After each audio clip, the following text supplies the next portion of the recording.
Greetings to all of us who are celebrating the Malcolm X Soul Food Festival. I bring you greetings from Ghana, Africa.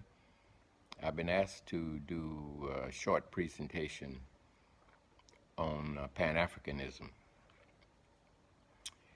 The first organized expression of Pan Africanism took place not on the African continent but in the diaspora.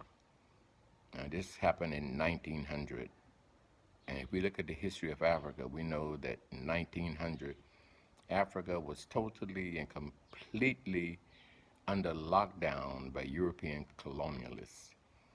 There could be no meetings, no get togethers to discuss anything political. The only meetings that were allowed were those that had to do with the Christian or the Islamic religions. So that Africans in the diaspora saw this situation and took it upon themselves to begin that process of the first organized expression of Pan-Africanism. It took place in 1900.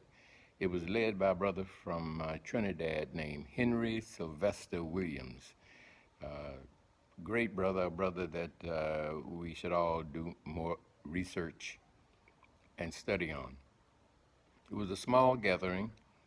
Dr. W.B. Du Bois was present. He was the youngest and had very little to do with that conference. The second one was held in 1919, but it was not a conference, it was a congress. And we know the difference in a conference and a congress is that the congress has wider latitude. All of the most of the people in the first conference had died. The one that was left to lead this struggle was Dr. W.E.B. Du Bois. As a matter of fact, Dr. Du Bois led not only that second one in 1919, the first Congress, but all the way up to the fifth Pan-Africanist Congress that was held in 1945 in Manchester, England. The decided difference in the one in 1945 and the ones previous was that there was no Africans born on the continent present. And the other thing that we must know, the conference and the congresses that were held, Africa was at the center of the discussion. Even though these were Africans in the diaspora, Africa was always at the center of the discussion. Now, after the Second World War left Europe in total ruin, and its colonizers in Africa were in disarray. This left an opening for Africa to move forward. So they called the Fifth Pan-Africanist Congress that was co-chaired by Dr. W.E.B. Du Bois, of course, born in the U.S. Dr. Kwame Nkrumah, that was born in Ghana, and another brother from Trinidad. So that we had Africans born in Africa and Africans in the diaspora. At this Fifth Pan-Africanist Congress, the groundwork was laid to pursue African independence. At this conference is where Pan-Africanism was properly defined as the total liberation and unification of Africa under scientific socialism. The third co-chairman was a brother from Trinidad named George Padmore. So we had George Padmore, Dr. W.B. Du Bois, born in America, and Dr. Kwame Nkrumah, born there. This Pan-Africanism was defined as the total liberation and unification of Africa under scientific socialism. It was said that this objective which, when approved, which, when completed, will not only put the African in a position of power to control its own destiny, but Africa would be in a position to aid and abet the world socialist revolution. Understand, Africa is the richest piece of real estate on the planet. This rich piece of real estate and its people are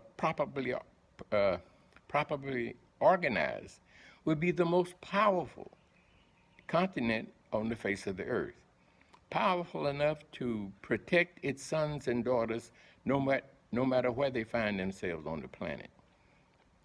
So Pan-Africanism is the total liberation and unification of Africa under scientific socialism.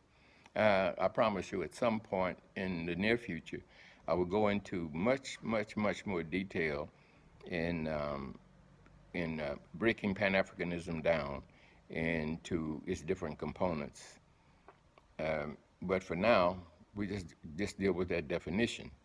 Now, we don't want us to think that Pan-Africanism was started as a response to colonialism. I mean, of course, Pan-Africanism responded to colonialism, but Pan-Africanism was begun at the beginning of mankind, the beginning of humanity in Africa, where we begin to, as in other continents around the world, move on the basis of organizing society from smaller aggregates to larger aggregates, on and on and on to continental unity.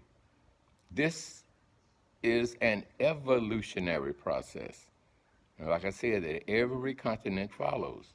Africa had moved from the family to the clan to the tribe to the nation on to large empires.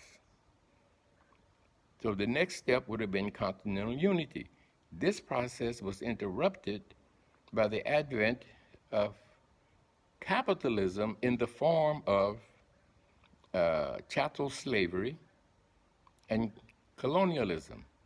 Under chattel slavery, over 300 million Africans were captured and removed from Africa, taken to the west, to the east, and wherever. But we don't want us to just focus on what the Europeans did. We need to know that, of course.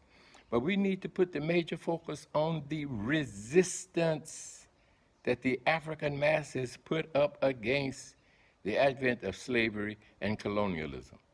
That resistance took place in Africa, just like you, wherever you live.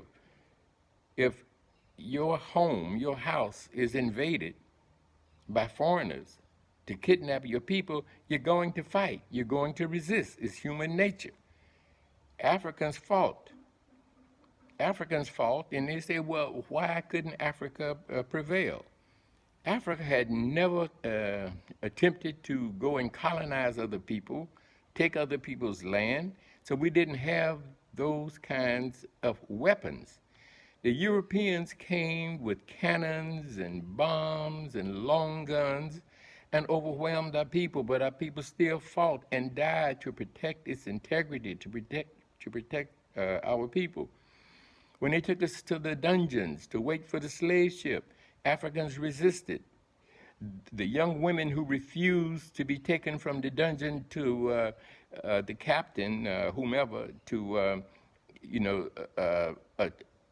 have sex with them, they were put in a special dungeon with no light, no food, no water, so they starved to death. The men who refused and resisted were put in a similar kind of situation where they had no food, no water, no light, and they died. When they put us on the ship, we resisted. Some of the masses were able to break loose from those chains and kill the captain and the crew and take over the ship. This resistance continued. Some jumped overboard rather than to be carried off to leave their home and go to some foreign land into some slavery situation. Some of them were able to take the ship and bring it back to Africa. Others who were not versed, you know, in seaworthiness, ended up with the trade winds taking them on to the west. You know, ended up in Cuba, Jamaica, or in what is now called the United States of America. But wherever the slave ship landed, wherever the Africans were taken off, that resistance continued.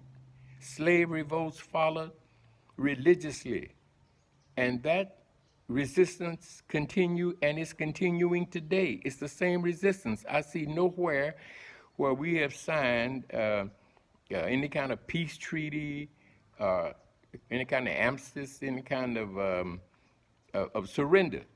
So the struggle continues. And we hope that you use this opportunity at this celebration to help to raise the level of consciousness among the people, inspiring us to join an organization that is struggling for the liberation and unification of our people. Only when Africa is free will any African anywhere in the world be free. I know we see ourselves now in Europe and in America. Um, some of us are rich, some of us have big money, but we're not free. So we've seen some of the best dressed slaves and that I've ever seen. We're only free when Africa is free. We only have power when Africa is free. And power exists only in organization. So we need a Pan-Africanist movement, the center of our attention on the African continent to free that continent. So I hope that I've inspired you to look further into Pan-Africanism, to study and to work. Study and work, thought and action. So Shamari, I want to thank you for inviting me to do this, and I want to give a shout out to Black Rasta. Are you feeling irate? My greetings to you, my brother, and Shamari can give you my contact information, so look me up when you're able to come back home. So we want to thank you very much and have a good celebration. Be safe. I'm at my house, so I really don't need this nose mask. But I know in the U.S. the coronavirus has gone nuts, and the hospitals are full. So don't take any chances about having to go to the hospital, because there will be no room for you. So take the precautions that the scientists and the top doctors are giving. Keep your social distance, wear your nose mask, don't participate in any social gatherings.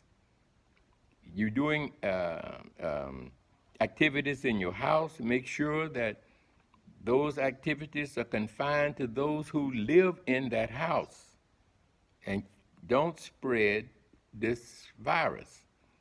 So anyway, we wish you a good time, a good educational time at the Malcolm X Soul Food Celebration.